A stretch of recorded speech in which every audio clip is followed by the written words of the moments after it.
Aqui está o roteiro completo para o seu vídeo de YouTube sobre Ace Ventura 2, Um Maluco na África, 1995. Ele foi escrito exatamente na voz de um criador de conteúdo real, conversando diretamente com o público, de forma fluida, opinativa, cheia de sarcasmo, tiradas rápidas, análise de bastidores, bilheteria, efeitos e reflexões sobre como a comédia dos anos 90 envelheceu.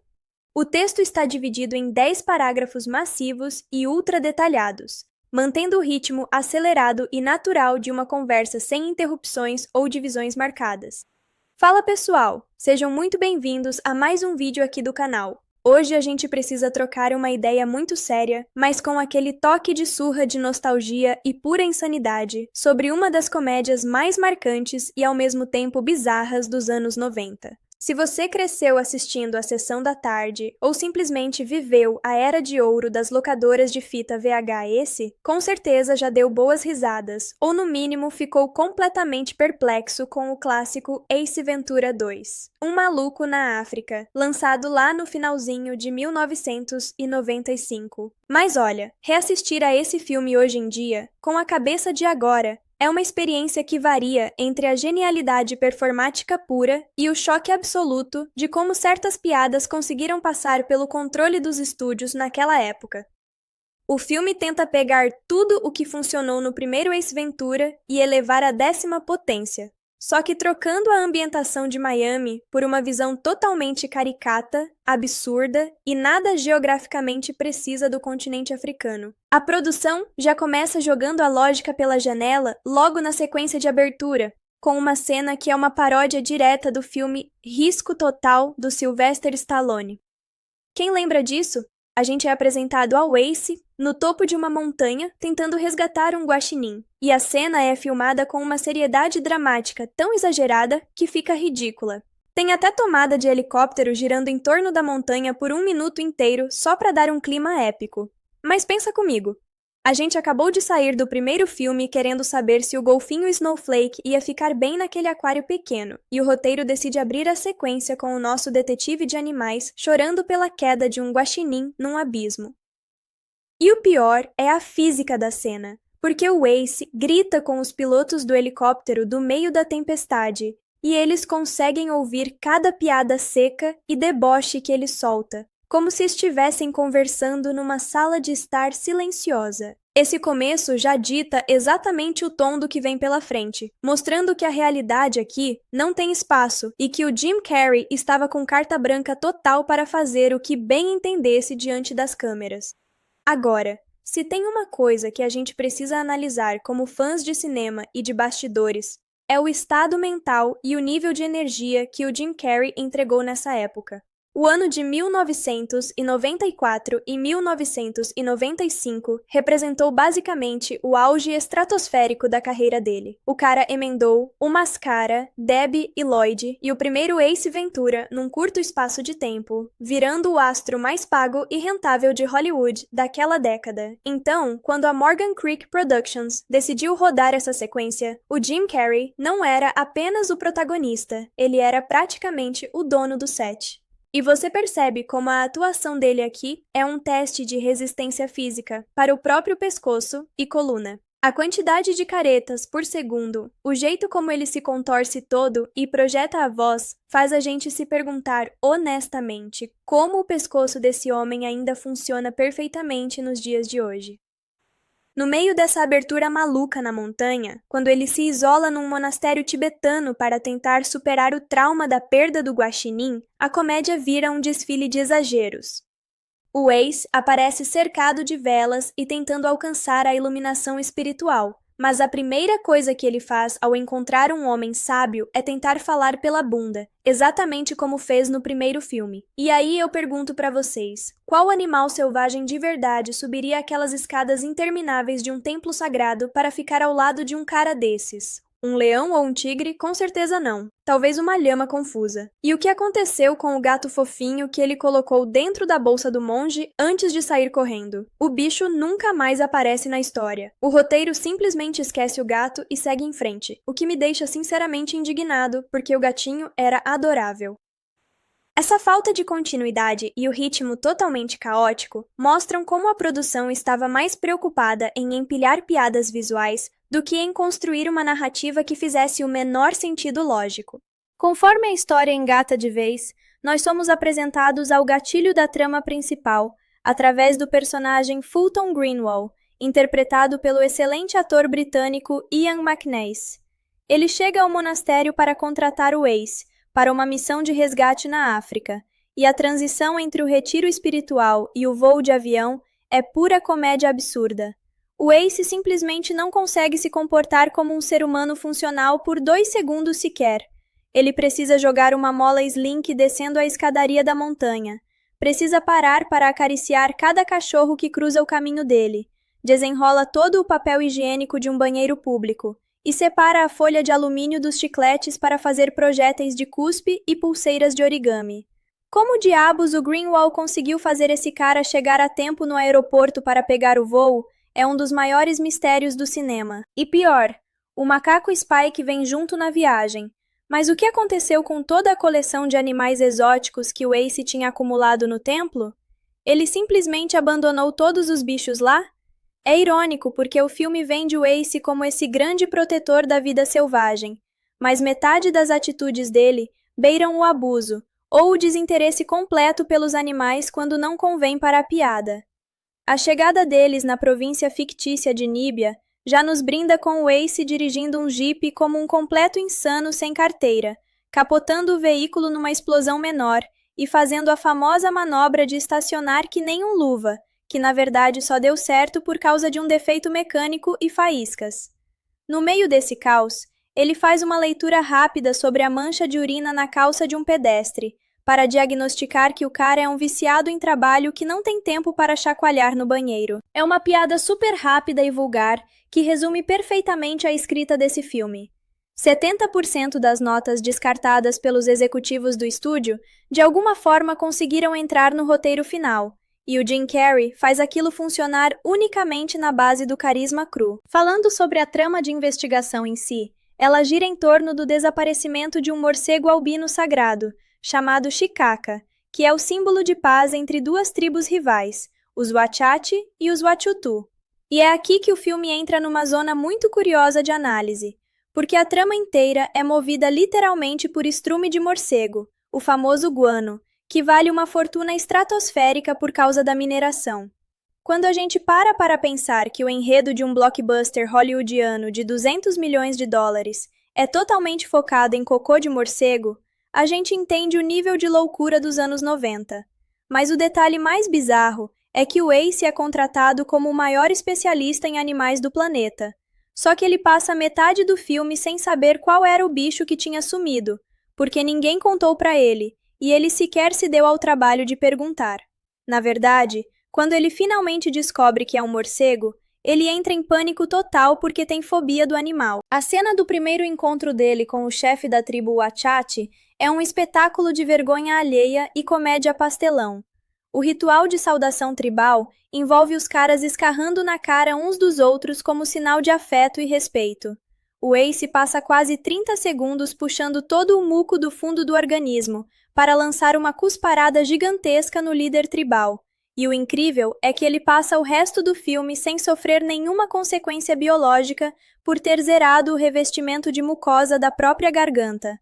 Toda essa sequência parece ter sido escrita para puxar a estética de O Rei Leão para dentro da comédia, trazendo até uma referência direta ao Rafiki.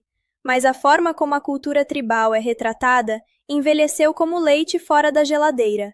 É uma mistura de estereótipos absurdos com aquela visão hollywoodiana hipersimplificada do continente africano, mas que dentro da proposta de um filme surreal do Jim Carrey, acaba funcionando como uma grande paródia de si mesma. A partir do segundo ato, o diretor Steve Oedekerk, que assumiu o comando do filme depois que o diretor original, Tom DeSerchio, foi demitido por diferenças criativas com o Jim Carrey, dobra a aposta nos cenários grandiosos e nos efeitos práticos bizarríssimos. Uma das sequências mais icônicas e comentadas de toda a franquia é, sem dúvida, a cena do rinoceronte mecânico. Vamos analisar a logística disso por um segundo. O Ace precisa espionar o vilão sem ser visto no meio da savana africana. Em vez de se esconder atrás de uma árvore ou usar um binóculo como qualquer detetive normal faria, ele decide se vestir dentro de um rinoceronte de fibra de vidro puramente mecânico, equipado com motor e câmeras. De onde saiu essa engenhoca?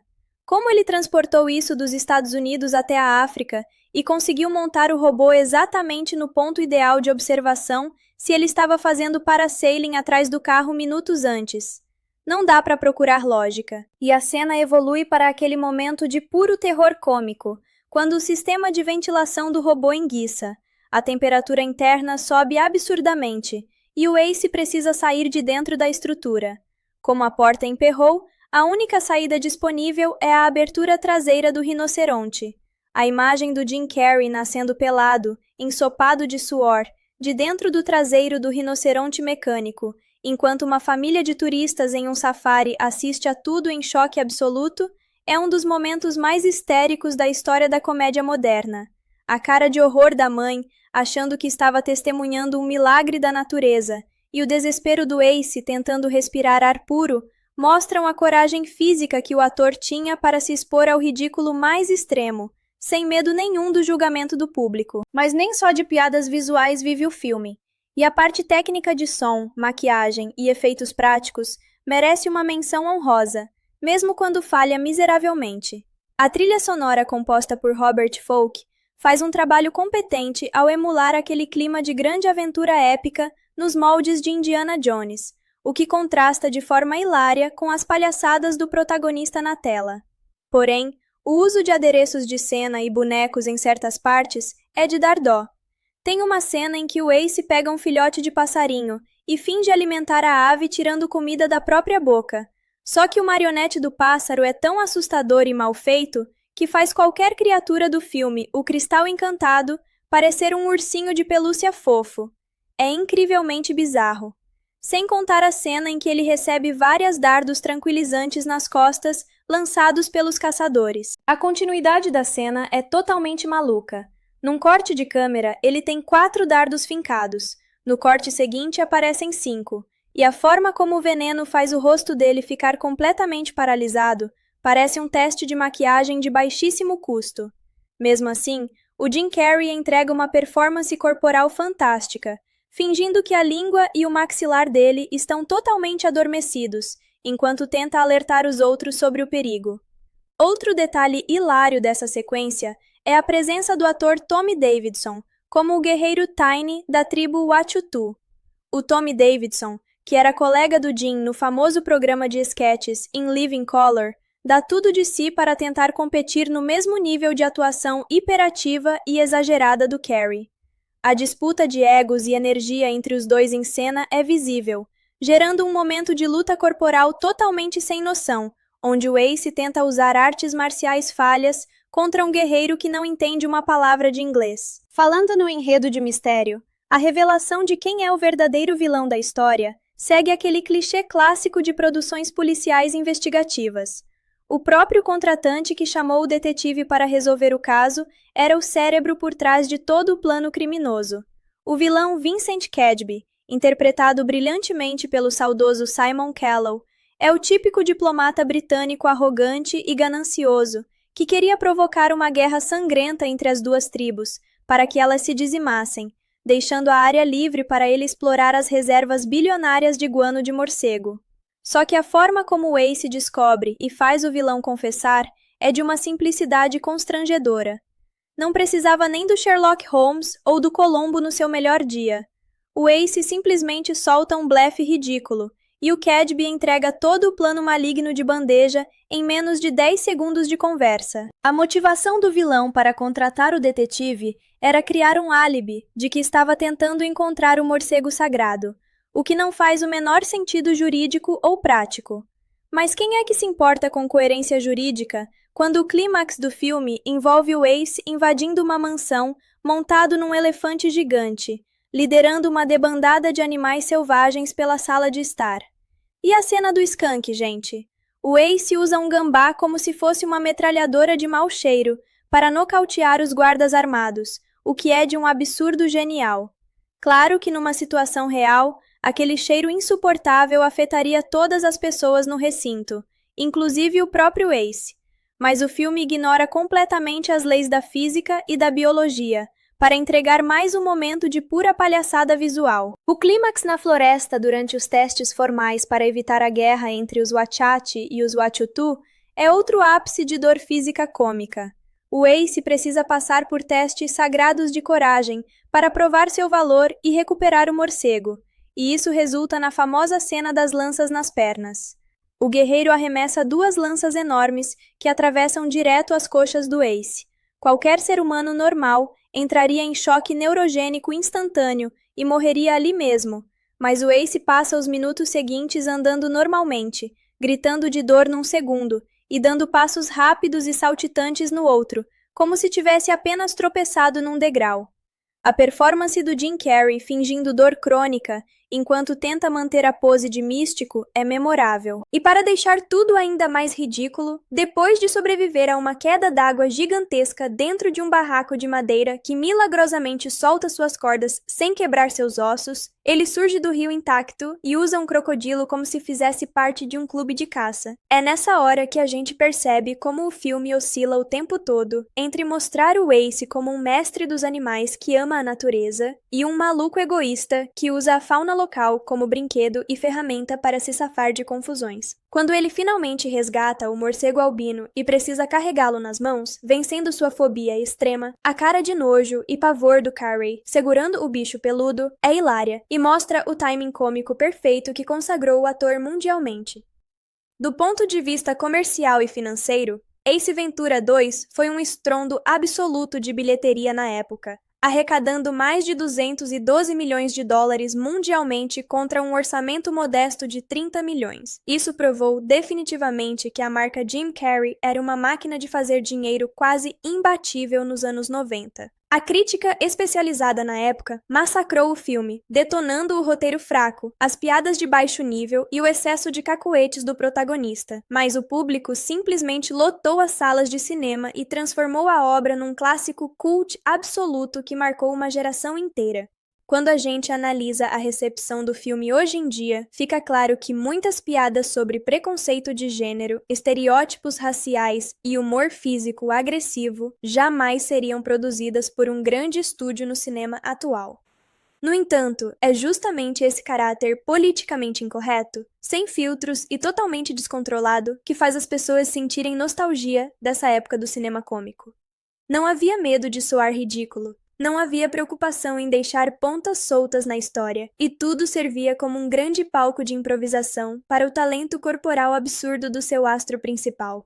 É o tipo de filme de estúdio que hoje parece uma raridade arqueológica, um registro de um momento específico da cultura pop, onde um único homem com caretas engraçadas conseguia arrastar multidões para as salas de exibição no mundo todo.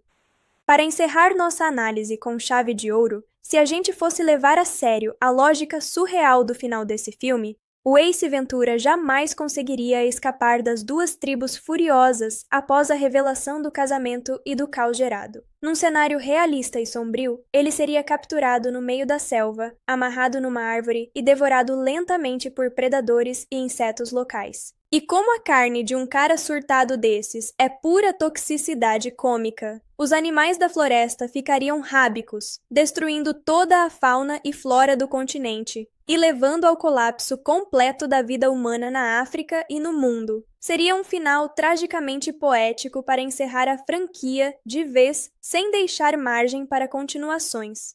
Brincadeiras à parte, Ace Ventura 2. Um Maluco na África continua sendo uma daquelas comédias de conforto perfeitas para ligar a TV, desligar o cérebro por 1h30 e se maravilhar com o topo do talento de um dos maiores comediantes de todos os tempos.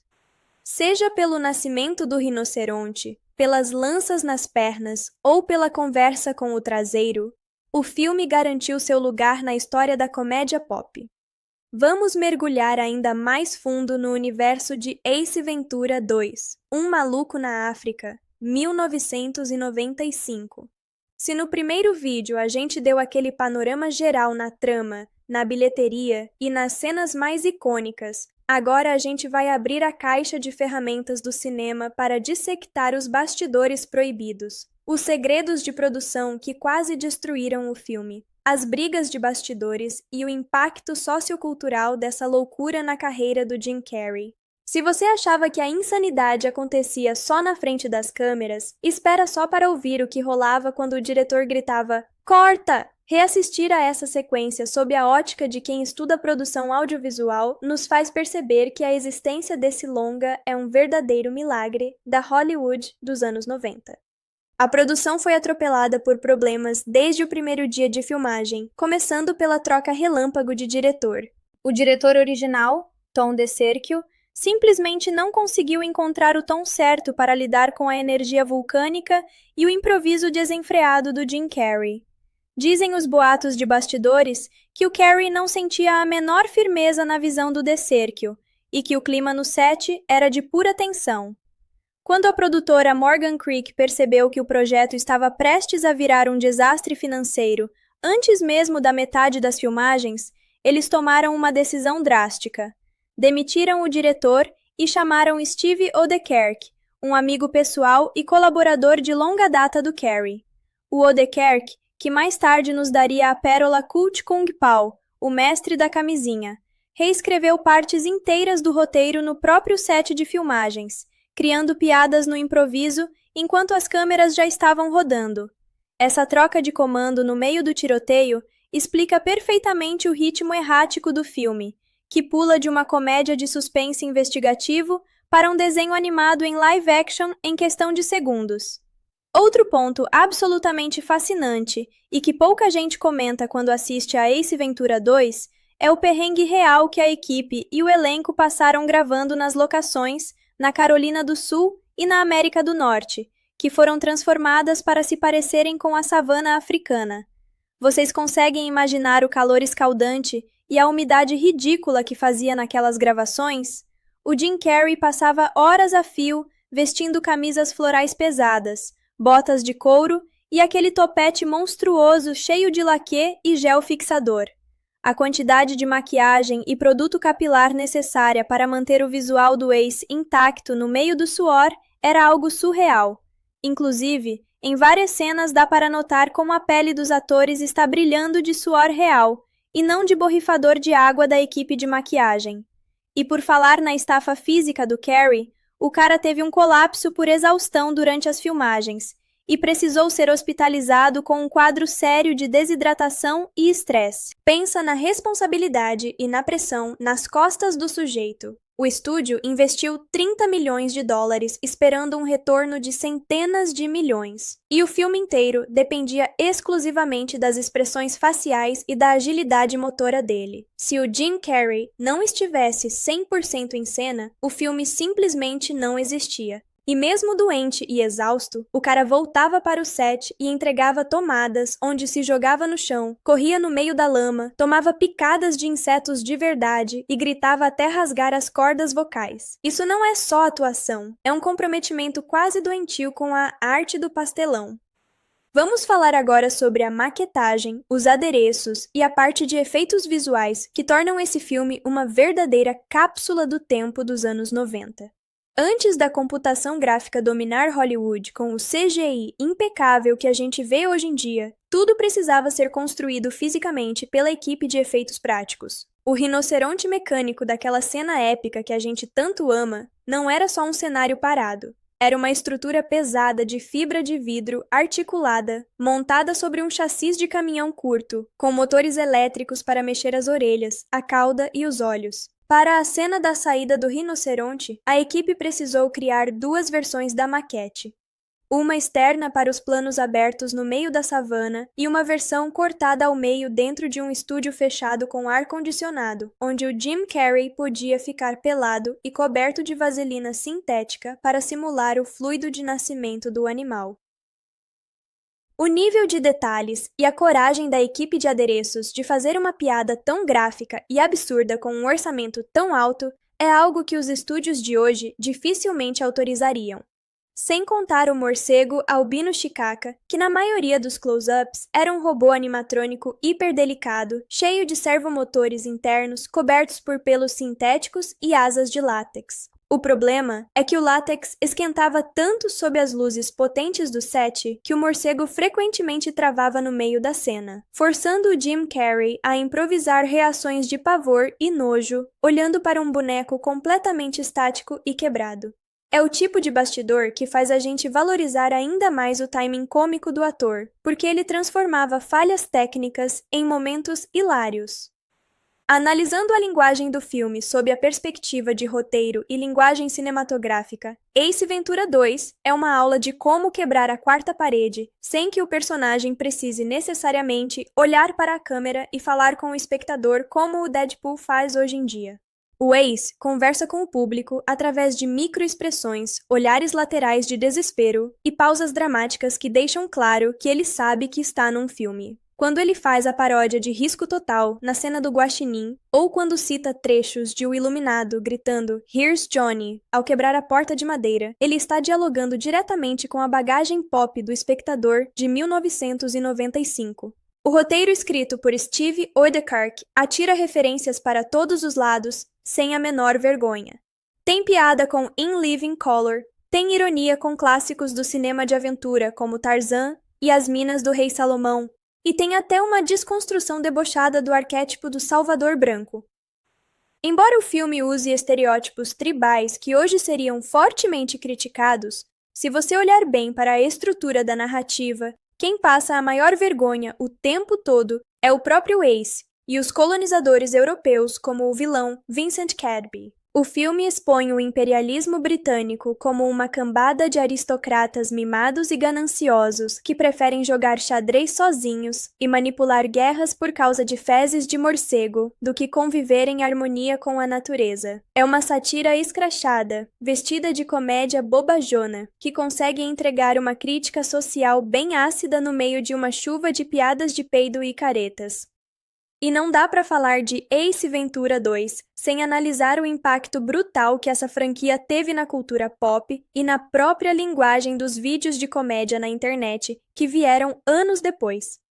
O estilo de edição frenético, os cortes rápidos, a mudança brusca de tom, indo de uma cena super calma para um surto de gritaria, e o uso de exageros corporais viraram a cartilha de inspiração para toda uma geração de criadores de conteúdo e comediantes do YouTube e do TikTok. O Jim Carrey, em 1995, já fazia com o corpo dele o que hoje os editores de vídeo fazem usando efeitos de zoom, transições dinâmicas e memes rápidos. Ele era um meme ambulante em uma época em que a internet discada mal conseguia carregar uma foto em baixa resolução. Quando você vê o Ace fazendo a dancinha tribal, gritando expressões sem sentido como Bumblebee Tuna, ou fazendo a leitura dedutiva na calça do pedestre, você está vendo a gênese do humor absurdo que domina as redes sociais atualmente. A capacidade de prender a atenção do público através de uma energia imprevisível e caótica é o que faz este filme ser reassistido infinitas vezes sem perder a graça. Mesmo que você já saiba o final da história, mesmo que você já saiba que o diplomata é o vilão e que o morcego está escondido na caverna, você volta para assistir pela performance puramente magnética do protagonista. Para fechar este nosso segundo mergulho profundo na obra, vale a pena refletir sobre o legado da franquia Ace Ventura e o motivo pelo qual o Jim Carrey se recusou a fazer um terceiro filme por mais de 2 décadas. O ator sempre declarou em entrevistas que odeia interpretar o mesmo personagem 2 vezes, porque sente que a comédia perde o frescor e vira apenas uma repetição mecânica de cacoetes que o público espera ver. Ele só aceitou fazer esta sequência na época porque o contrato com a Morgan Creek já tinha sido assinado antes do estouro gigante do primeiro filme, obrigando-o contratualmente a voltar ao papel. No entanto, o próprio Carrey assumiu o controle criativo do segundo filme para garantir que, se fosse para voltar, teria que ser a experiência mais insana, descurada e anárquica possível. Ele não queria uma continuação comportada, ele queria testar os limites do estúdio e do público. O resultado disso foi um blockbuster de 200 milhões de dólares que parece um desenho do Pernalonga feito para adultos em live action, e é por isso que Ace Ventura 2. Um Maluco na África permanece até hoje como um pilar intocável da comédia física dos anos 90.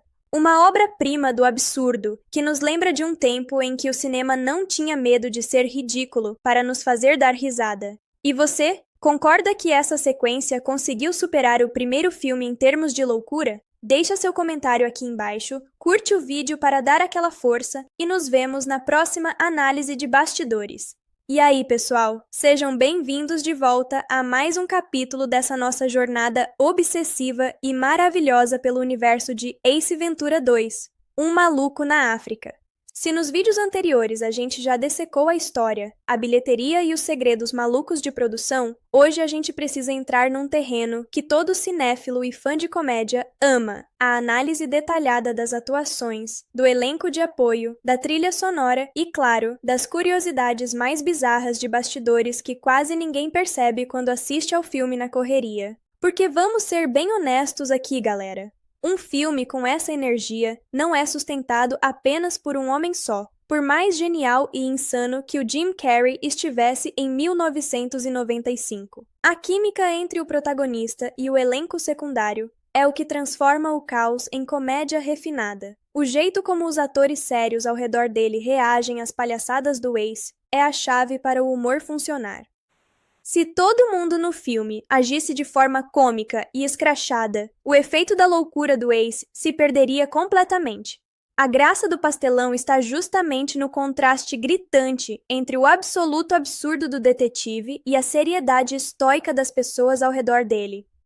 Vamos começar falando sobre a presença elegante e fundamental de Ian McNeice no papel de Fulton Greenwald.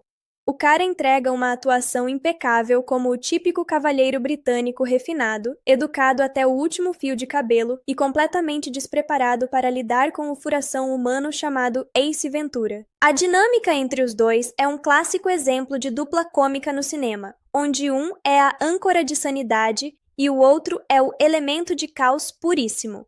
Preste atenção nas reações do McNeice durante o filme todo. Quando o Ace começa a puxar catarro da garganta por 30 segundos no ritual tribal, ou quando ele sai pelado do traseiro do rinoceronte, a câmera frequentemente corta para a cara do Greenwald. O ator não faz uma careta exagerada. Ele entrega aquele olhar britânico de perplexidade contida, choque e um leve desespero silencioso, como quem está questionando todas as escolhas de vida que o levaram até aquele momento. Esse microgesto de atuação é o que valida a piada para o público. Sem a reação sóbria do Greenwald, a piada do rinoceronte pareceria apenas uma cena nojenta solta no ar, mas com a reação dele, ela vira um clássico absoluto da comédia moderna. Outro destaque que merece ser aplaudido de pé é o grande Simon Callow interpretando o vilão diplomata Vincent Cadby. O Simon Callow é um ator britânico de teatro clássico com uma bagagem gigantesca em obras de Shakespeare e dramas de época. Colocar um ator com essa bagagem dramática pesada para interpretar o vilão principal de uma comédia do Jim Carrey foi uma jogada de mestre da direção de escalação. O Cadby não atua como se estivesse numa comédia pastelão. Ele atua como se estivesse num drama político de espionagem do James Bond. Ele trata o plano de guerra entre as tribos e o contrabando de guano com uma gravidade quase soturna. E é exatamente essa seriedade pomposa que torna a derrocada dele tão satisfatória no final. Quando o Ace invade a mansão dele montado num elefante e usa um gambá como arma de fogo, a cara de desgosto absoluto e aristocrático do Cadby é impagável. A transição do vilão, que começa o filme jogando xadrez sozinho numa sala de estar luxuosa e termina sendo agarrado e manuseado por um gorila das costas prateadas no meio da selva, é o ápice da justiça poética cômica. E por falar no elenco de apoio, a gente precisa conversar sobre a escalação das tribos e o trabalho de figurino e direção de arte. O trabalho desenvolvido pela figurinista Elsa Zamparelli e pela equipe de cenografia para criar os vilarejos dos Wachati e dos Wachutu foi algo gigantesco em termos de escala. Obviamente, como já discutimos, o filme não busca qualquer tipo de precisão histórica ou documental sobre o continente africano. Ele constrói uma África fantástica e satírica, desenhada sob a ótica de um gibi de aventuras dos anos 50. Mas o nível de detalhes nas vestimentas, nos adereços faciais, nas armas de madeira e na construção das palhoças é surpreendentemente alto para uma comédia de baixo apelo dramático. Os atores que interpretaram os membros das tribos precisaram passar por horas diárias de caracterização e maquiagem corporal sob o sol escaldante das locações. A entrega física desses figurantes e atores coadjuvantes, mantendo a postura firme e intimidadora, enquanto Jim Carrey dançava de calcinha ou imitava sons de animais no meio deles, exige um controle estático e um profissionalismo monumental. Agora, vamos falar de um aspecto técnico que passa despercebido pela maioria das pessoas, mas que faz toda a diferença no ritmo do filme: o design de som e a sonoplastia. Comédias físicas no estilo de Ace Ventura dependem quase 80% do impacto sonoro para fazer o público rir. Se você assistir ao filme no mudo, metade das piadas perde a força instantaneamente. A equipe de sonoplastia criou uma verdadeira sinfonia de barulhos cartoonizados. Cada movimento brusco de cabeça do Jim Carrey é acompanhado por um som estalado de chicote ou vento. Cada pisada rápida tem um efeito sonoro agudo. E os barulhos corporais, como a famosa cena da fala pelo traseiro ou as cusparadas, foram hiperprocessados em estúdio para soarem absurdamente graves e ressonantes. Esse trabalho artesanal de áudio aproxima a experiência do filme à de assistir a um desenho animado do Pernalonga ou do Pica-Pau em tamanho real. A sonoplastia é o elemento invisível que avisa ao cérebro do espectador que nada daquilo deve ser levado a sério e que o doloroso impacto de uma lança na perna ou de um soco no rosto é apenas uma gagueira visual inofensiva. Para finalizar esse nosso terceiro mergulho no filme, vale a pena olhar para a trilha sonora instrumental composta por Robert Folk. A música de um filme de comédia é uma arte dificílima de acertar, porque se a trilha for abóbada demais, ela estraga a piada. Se for pesada demais, ela mata o clima de diversão. Robert Folk acertou no mosqueiro ao compor uma partitura orquestral pomposa, cheia de metais épicos, percussão africana tribal e cordas dramáticas que lembram muito o trabalho de John Williams em Indiana Jones. Quando Ace está correndo pela selva ou tentando resgatar o morcego, a música toca como se a salvação do universo estivesse em jogo. É esse contraste entre a grandiosidade da orquestra sinfônica e a bobagem completa das atitudes do protagonista que cria a camada perfeita de ironia. Ace Ventura 2 é uma colcha de retalhos de talentos técnicos, atuações clássicas e pura insanidade física que se uniram no momento exato para criar um fenômeno irrepetível na história do cinema. E você, qual ator do elenco de apoio acha que se destacou mais ao lado do Jim Carrey? Conta tudo nos comentários. Deixa aquele like esperto no vídeo e fica ligado porque a nossa análise sobre os maiores clássicos da comédia não para por aqui.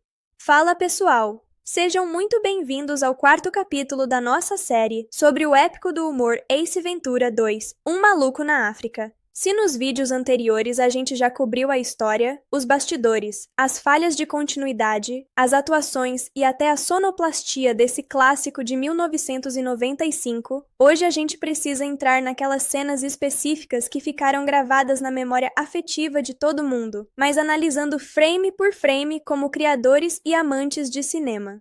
A gente vai conversar sobre a física impossível, o ritmo cômico, as tiradas improvisadas e aquele humor visual puro que definiu a década de 90. Reassistir a esse filme é uma montanha-russa, porque você percebe como a direção do Steve Oedekerk não tinha medo de errar pela gordura. Cada sequência é levada ao limite do absurdo até não sobrar mais nada além da risada ou da absoluta perplexidade de quem está assistindo do outro lado da tela. Vamos começar analisando a famosa cena da meditação no templo, quando o Greenwald vai encontrar o Ace no monastério e rola aquele contato visual bizarro. O Ace está em um momento de mantra pessoal, totalmente sem roupas, e quando o Greenwald entra na sala, eles mantêm um olho no olho ininterrupto por vários segundos antes do Ace finalmente tentar se cobrir. O que torna essa cena genial, sob a ótica do roteiro e da atuação, é que o Greenwald não reage com nojo, choque ou indignação. Ele simplesmente continua a conversa como se estivesse num chá da tarde britânico em Londres. Ele faz pleno contato visual e simplesmente segue batendo papo. E logo em seguida, quando ele avisa que não tem nada no cabelo do Ace, a gente tem que rir, porque a quantidade de gel, laquê e produto químico que o Jim Carrey usou naquele topete era suficiente para abastecer uma vila inteira por semanas. Essa capacidade de mesclar o humor físico explícito com o diálogo calmo e seco é uma marca registrada que poucas comédias modernas conseguem replicar com tanta eficiência. Outro momento de pura genialidade, pastelão, e que demonstra perfeitamente a falta de apego do filme com a realidade, é quando o Ace decide se camuflar na floresta para espionar o vilão Queen. Ele diz que é um mestre dos disfarces, mas o disfarce dele consiste em subir numa árvore, trocando de roupa rápido e ficando pendurado de cabeça para baixo com uma roupagem que não combina em nada com a vegetação ao redor. O vilão passa dirigindo o carro logo abaixo e simplesmente não nota a presença de um homem adulto pendurado no galho com uma camisa florida vibrante. É aí que a gente percebe com clareza. Esses filmes definitivamente não têm a menor intenção de se basear na realidade. Na sequência seguinte, ele aparece comendo uma zebra no meio dos leões, como se fosse a coisa mais natural do mundo. É uma cena que gera aquela dúvida sincera na cabeça do espectador. O roteiro quer que a gente acredite que o Ace ama os animais, ou que ele é um sociopata completo que usa os bichos para fazer graça. O equilíbrio entre o amor e o caos absoluto que ele causa na fauna local é o que torna o personagem tão imprevisível. E não tem como falar do ritmo desse filme sem mencionar a antológica cena do teste do terremoto e o confronto ritualístico com a tribo Wachutu. Quando o Ace é submetido aos testes de coragem, a gente presencia um show de gags visuais em sequência. A cena em que ele remove o miolo de uma maçã de dentro da garganta do lutador da tribo é um exemplo perfeito de como o roteiro constrói o protagonista. O diretor e o roteirista nitidamente pensaram em como mostrar que o Ace é um cara completamente insuportável e sem noção. Tirar o miolo da maçã da boca do sujeito e logo em seguida dar uma mordida na fruta na frente de todo mundo mostra que ele não tem o menor respeito pelas convenções sociais ou pela hierarquia tribal. O Ace continua falando sem parar com os guerreiros, mesmo sabendo perfeitamente que ninguém ali entende uma palavra de inglês. Isso encaixa perfeitamente na psique do personagem. Ele é um falante compulsivo que precisa preencher qualquer segundo de silêncio com barulho, ruído, imitação ou sarcasmo. Para fechar com chave de ouro a análise desse bloco de cenas, precisamos falar sobre a sequência da fuga pela cachoeira e o confronto com os jacarés. Depois de sobreviver aos dardos tranquilizantes, o Ace cai numa correnteza violenta, amarrado em troncos de madeira. A física do cinema dos anos 90 simplesmente decide que ir por uma queda d'água gigantesca é a solução perfeita para desatar nós e libertar as cordas das suas mãos sem quebrar um único osso do seu corpo. Ele emerge da água comemorando que está vivo, e no segundo seguinte já está usando um jacaré como prancha e simulando o Steve Irwin antes mesmo do caçador de crocodilos ficar famoso no mundo todo.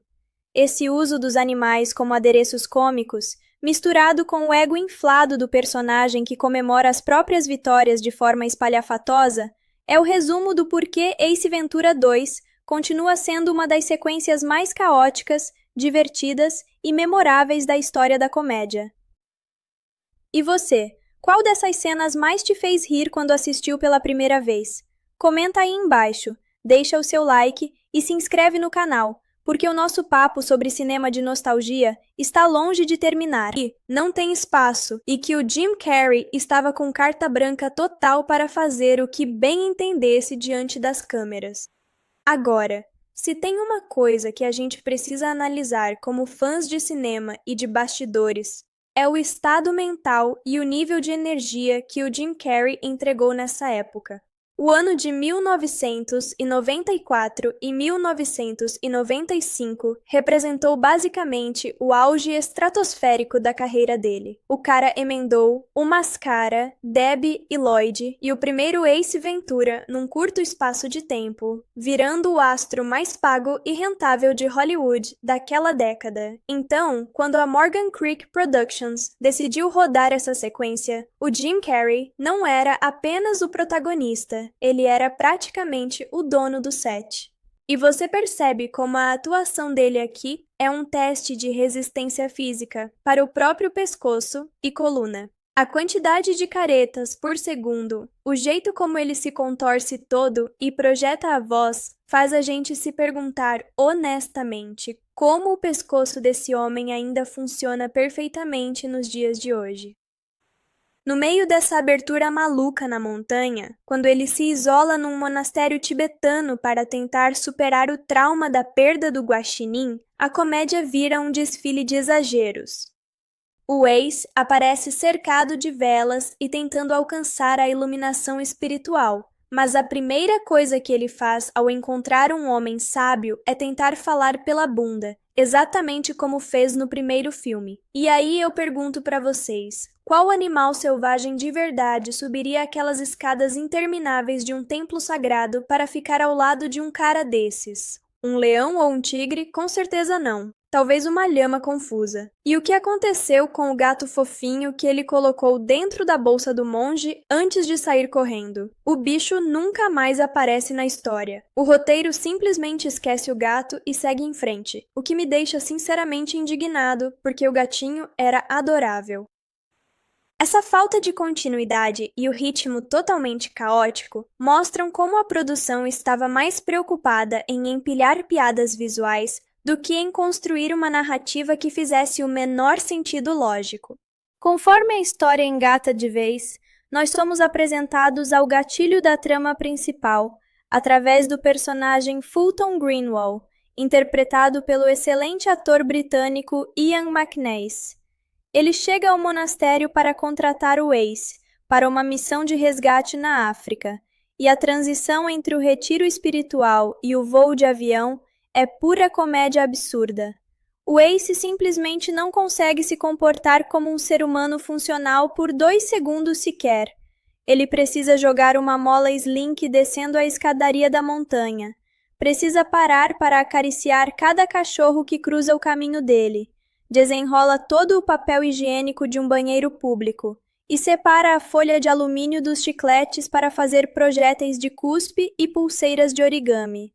Como diabos o Greenwald conseguiu fazer esse cara chegar a tempo no aeroporto para pegar o voo é um dos maiores mistérios do cinema. E pior, o macaco Spike vem junto na viagem.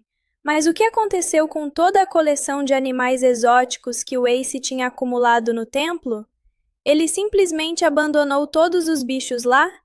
É irônico porque o filme vende o Ace como esse grande protetor da vida selvagem, mas metade das atitudes dele beiram o abuso ou o desinteresse completo pelos animais quando não convém para a piada.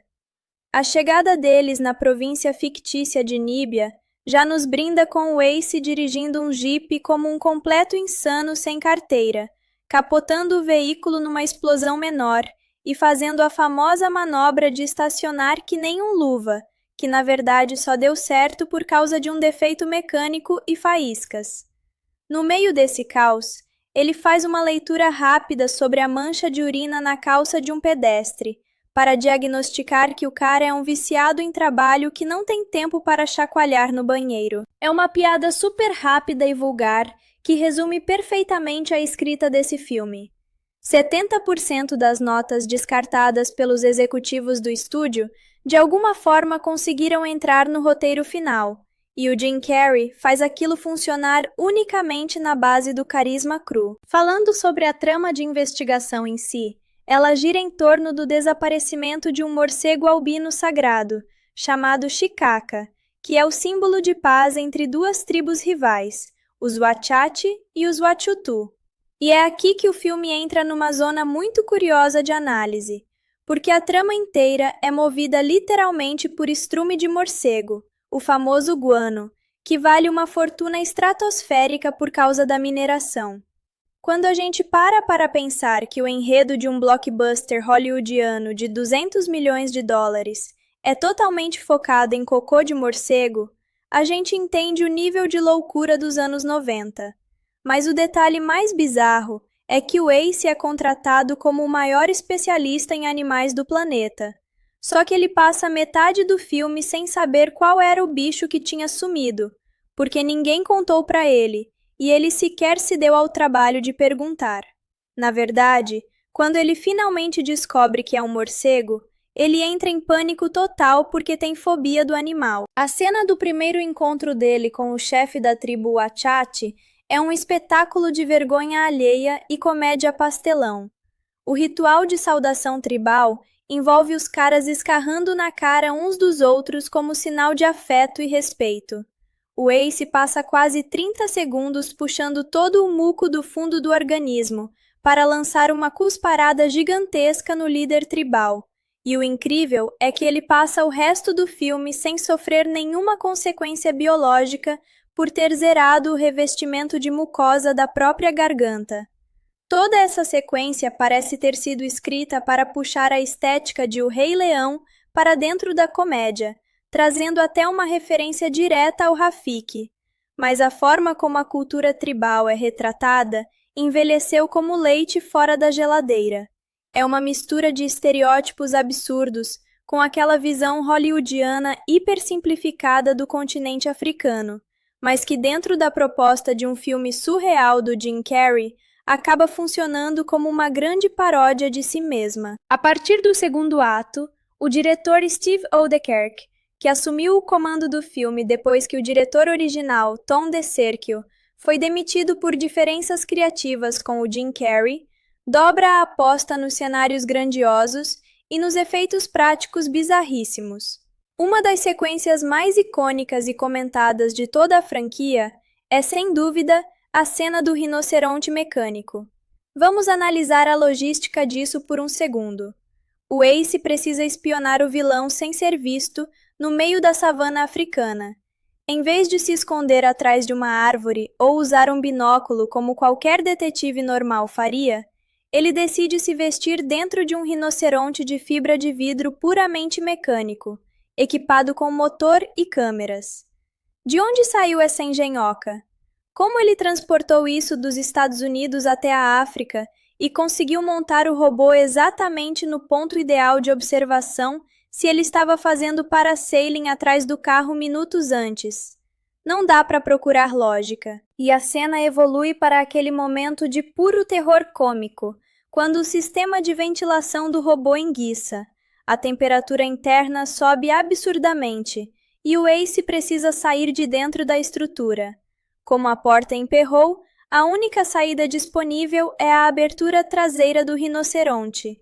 A imagem do Jim Carrey nascendo pelado, ensopado de suor, de dentro do traseiro do rinoceronte mecânico, enquanto uma família de turistas em um safari assiste a tudo em choque absoluto, é um dos momentos mais histéricos da história da comédia moderna. A cara de horror da mãe, achando que estava testemunhando um milagre da natureza, e o desespero do Ace tentando respirar ar puro, mostram a coragem física que o ator tinha para se expor ao ridículo mais extremo, sem medo nenhum do julgamento do público. Mas nem só de piadas visuais vive o filme, e a parte técnica de som, maquiagem e efeitos práticos merece uma menção honrosa, mesmo quando falha miseravelmente. A trilha sonora composta por Robert Folk faz um trabalho competente ao emular aquele clima de grande aventura épica nos moldes de Indiana Jones, o que contrasta de forma hilária com as palhaçadas do protagonista na tela. Porém, o uso de adereços de cena e bonecos em certas partes é de dar dó. Tem uma cena em que o Ace pega um filhote de passarinho e finge alimentar a ave tirando comida da própria boca. Só que o marionete do pássaro é tão assustador e mal feito que faz qualquer criatura do filme O Cristal Encantado parecer um ursinho de pelúcia fofo. É incrivelmente bizarro. Sem contar a cena em que ele recebe vários dardos tranquilizantes nas costas lançados pelos caçadores. A continuidade da cena é totalmente maluca. Num corte de câmera, ele tem 4 dardos fincados. No corte seguinte aparecem 5. E a forma como o veneno faz o rosto dele ficar completamente paralisado parece um teste de maquiagem de baixíssimo custo. Mesmo assim, o Jim Carrey entrega uma performance corporal fantástica, fingindo que a língua e o maxilar dele estão totalmente adormecidos, enquanto tenta alertar os outros sobre o perigo. Outro detalhe hilário dessa sequência é a presença do ator Tommy Davidson como o guerreiro Tiny da tribo Wachatu. O Tommy Davidson, que era colega do Jim no famoso programa de esquetes In Living Color, dá tudo de si para tentar competir no mesmo nível de atuação hiperativa e exagerada do Carrey. A disputa de egos e energia entre os dois em cena é visível, gerando um momento de luta corporal totalmente sem noção, onde o Ace tenta usar artes marciais falhas contra um guerreiro que não entende uma palavra de inglês. Falando no enredo de mistério, a revelação de quem é o verdadeiro vilão da história segue aquele clichê clássico de produções policiais investigativas. O próprio contratante que chamou o detetive para resolver o caso era o cérebro por trás de todo o plano criminoso.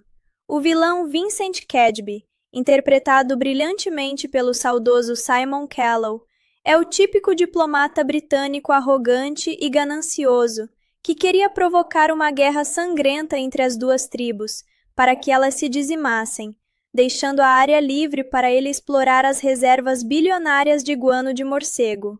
Só que a forma como o Ace descobre e faz o vilão confessar é de uma simplicidade constrangedora. Não precisava nem do Sherlock Holmes ou do Colombo no seu melhor dia. O Ace simplesmente solta um blefe ridículo, e o Cadby entrega todo o plano maligno de bandeja em menos de 10 segundos de conversa. A motivação do vilão para contratar o detetive era criar um álibi de que estava tentando encontrar o morcego sagrado, o que não faz o menor sentido jurídico ou prático. Mas quem é que se importa com coerência jurídica quando o clímax do filme envolve o Ace invadindo uma mansão montado num elefante gigante, liderando uma debandada de animais selvagens pela sala de estar? E a cena do skunk, gente? O Ace usa um gambá como se fosse uma metralhadora de mau cheiro para nocautear os guardas armados, o que é de um absurdo genial. Claro que numa situação real, aquele cheiro insuportável afetaria todas as pessoas no recinto, inclusive o próprio Ace. Mas o filme ignora completamente as leis da física e da biologia, para entregar mais um momento de pura palhaçada visual. O clímax na floresta durante os testes formais para evitar a guerra entre os Wachati e os Wachatu é outro ápice de dor física cômica.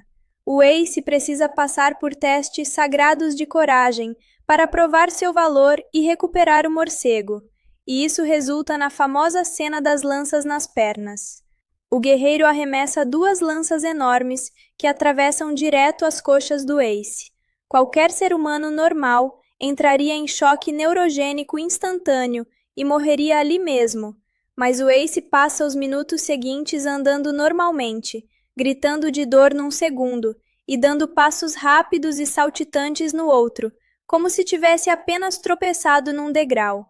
A performance do Jim Carrey fingindo dor crônica enquanto tenta manter a pose de místico é memorável. E para deixar tudo ainda mais ridículo, depois de sobreviver a uma queda d'água gigantesca dentro de um barraco de madeira que milagrosamente solta suas cordas sem quebrar seus ossos, ele surge do rio intacto e usa um crocodilo como se fizesse parte de um clube de caça. É nessa hora que a gente percebe como o filme oscila o tempo todo entre mostrar o Ace como um mestre dos animais que ama a natureza e um maluco egoísta que usa a fauna local como brinquedo e ferramenta para se safar de confusões. Quando ele finalmente resgata o morcego albino e precisa carregá-lo nas mãos, vencendo sua fobia extrema, a cara de nojo e pavor do Carrey segurando o bicho peludo é hilária e mostra o timing cômico perfeito que consagrou o ator mundialmente.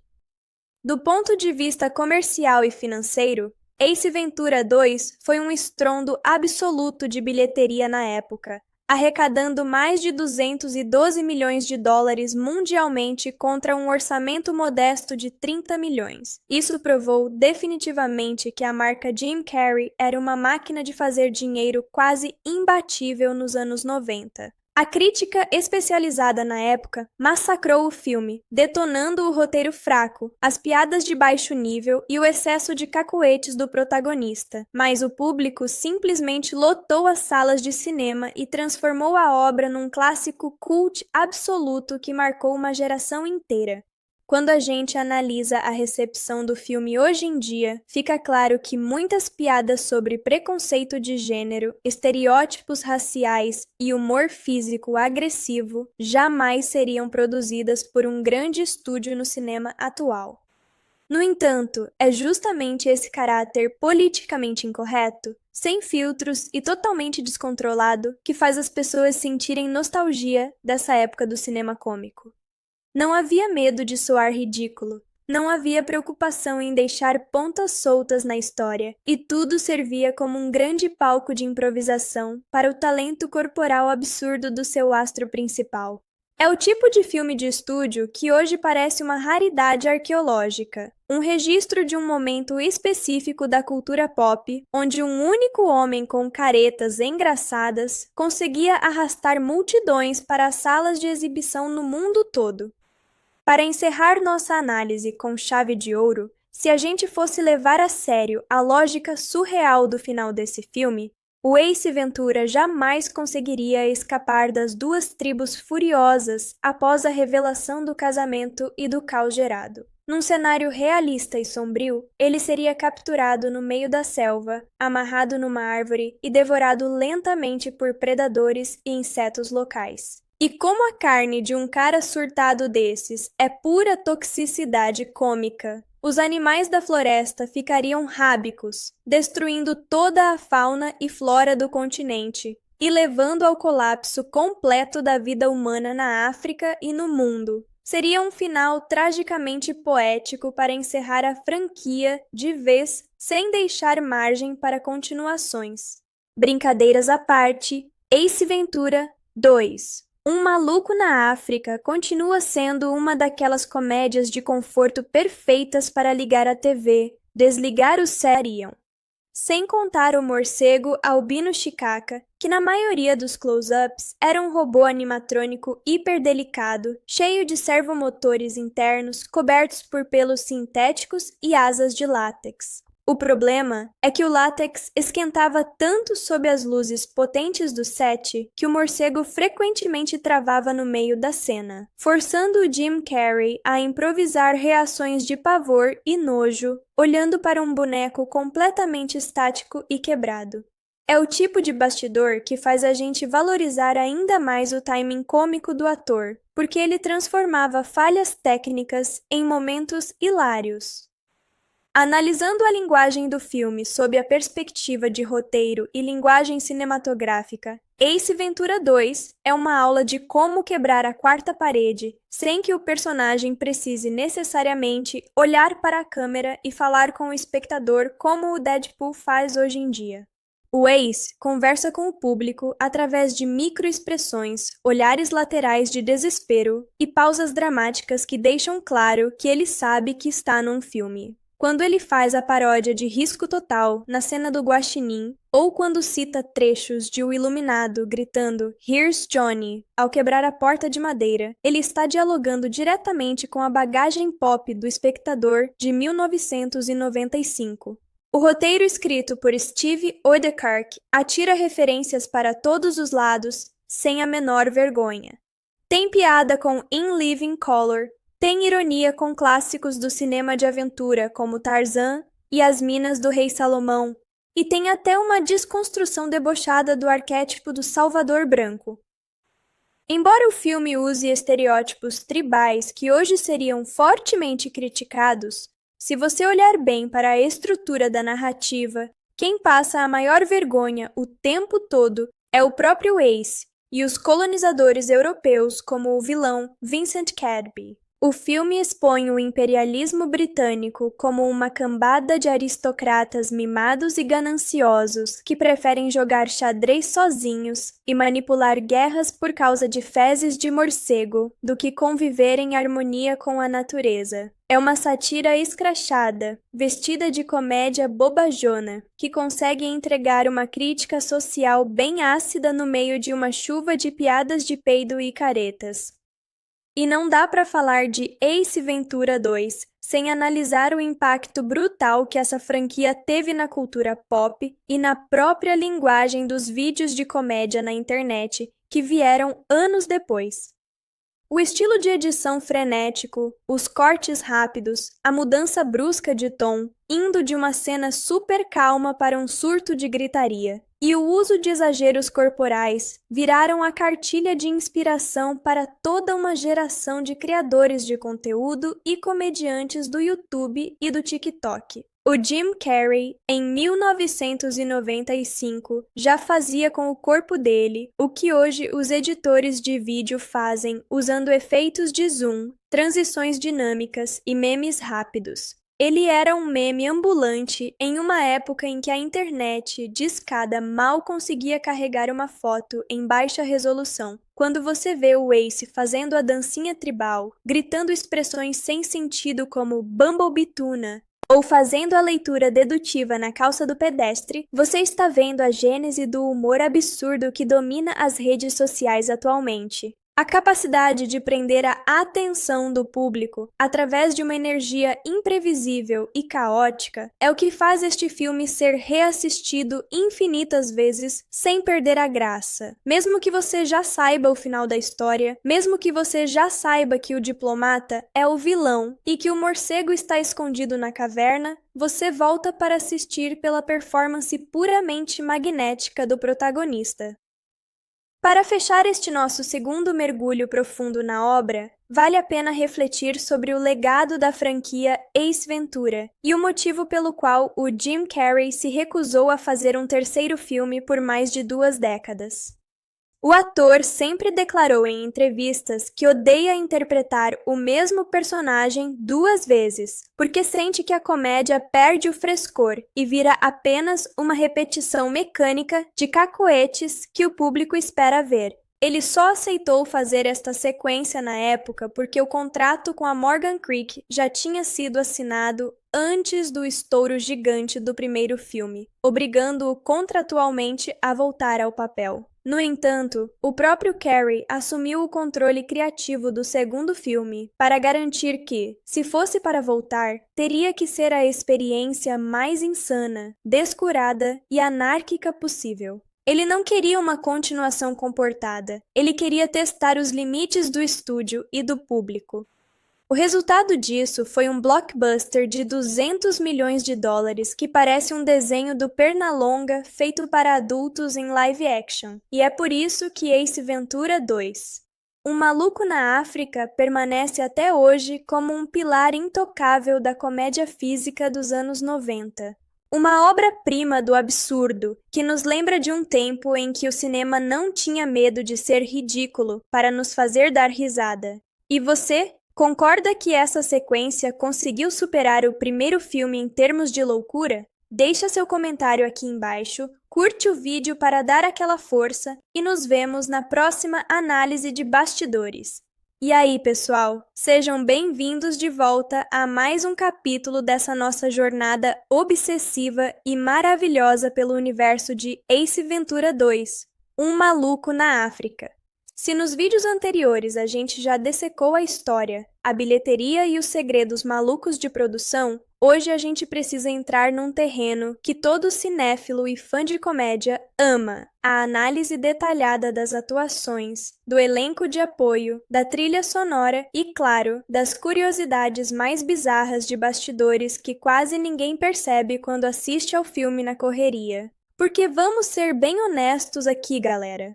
Um filme com essa energia não é sustentado apenas por um homem só, por mais genial e insano que o Jim Carrey estivesse em 1995. A química entre o protagonista e o elenco secundário é o que transforma o caos em comédia refinada. O jeito como os atores sérios ao redor dele reagem às palhaçadas do Ace é a chave para o humor funcionar.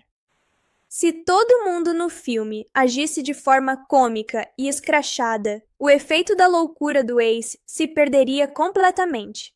A graça do pastelão está justamente no contraste gritante entre o absoluto absurdo do detetive e a seriedade estoica das pessoas ao redor dele.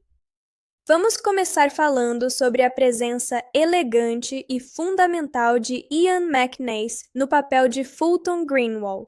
O cara entrega uma atuação impecável como o típico cavalheiro britânico refinado, educado até o último fio de cabelo e completamente despreparado para lidar com o furação humano chamado Ace Ventura. A dinâmica entre os dois é um clássico exemplo de dupla cômica no cinema, onde um é a âncora de sanidade e o outro é o elemento de caos puríssimo. Preste atenção nas reações do McNeice durante o filme todo. Quando o Ace começa a puxar catarro da garganta por 30 segundos no ritual tribal, ou quando ele sai pelado do traseiro do rinoceronte, a câmera frequentemente corta para a cara do Greenwald. O ator não faz uma careta exagerada. Ele entrega aquele olhar britânico de perplexidade contida, choque e um leve desespero silencioso, como quem está questionando todas as escolhas de vida que o levaram até aquele momento. Esse microgesto de atuação é o que valida a piada para o público. Sem a reação sóbria do Greenwald, a piada do rinoceronte pareceria apenas uma cena nojenta solta no ar, mas com a reação dele, ela vira um clássico absoluto da comédia moderna. Outro destaque que merece ser aplaudido de pé é o grande Simon Callow interpretando o vilão diplomata Vincent Cadby. O Simon Callow é um ator britânico de teatro clássico com uma bagagem gigantesca em obras de Shakespeare e dramas de época. Colocar um ator com essa bagagem dramática pesada para interpretar o vilão principal de uma comédia do Jim Carrey foi uma jogada de mestre da direção de escalação. O Cadby não atua como se estivesse numa comédia pastelão. Ele atua como se estivesse num drama político de espionagem do James Bond. Ele trata o plano de guerra entre as tribos e o contrabando de guano com uma gravidade quase soturna. E é exatamente essa seriedade pomposa que torna a derrocada dele tão satisfatória no final. Quando o Ace invade a mansão dele montado num elefante e usa um gambá como arma de fogo, a cara de desgosto absoluto e aristocrático do Cadby é impagável. A transição do vilão, que começa o filme jogando xadrez sozinho numa sala de estar luxuosa e termina sendo agarrado e manuseado por um gorila das costas prateadas no meio da selva, é o ápice da justiça poética cômica. E por falar no elenco de apoio, a gente precisa conversar sobre a escalação das tribos e o trabalho de figurino e direção de arte. O trabalho desenvolvido pela figurinista Elsa Zamparelli e pela equipe de cenografia para criar os vilarejos dos Wachati e dos Wachutu foi algo gigantesco em termos de escala. Obviamente, como já discutimos, o filme não busca qualquer tipo de precisão histórica ou documental sobre o continente africano. Ele constrói uma África fantástica e satírica, desenhada sob a ótica de um gibi de aventuras dos anos 50, mas o nível de detalhes nas vestimentas, nos adereços faciais, nas armas de madeira e na construção das palhoças é surpreendentemente alto para uma comédia de baixo apelo dramático. Os atores que interpretaram os membros das tribos precisaram passar por horas diárias de caracterização e maquiagem corporal sob o sol escaldante das locações. A entrega física desses figurantes e atores coadjuvantes, mantendo a postura firme e intimidadora, enquanto Jim Carrey dançava de calcinha ou imitava sons de animais no meio deles, exige um controle estático e um profissionalismo monumental. Agora, vamos falar de um aspecto técnico que passa despercebido pela maioria das pessoas, mas que faz toda a diferença no ritmo do filme: o design de som e a sonoplastia.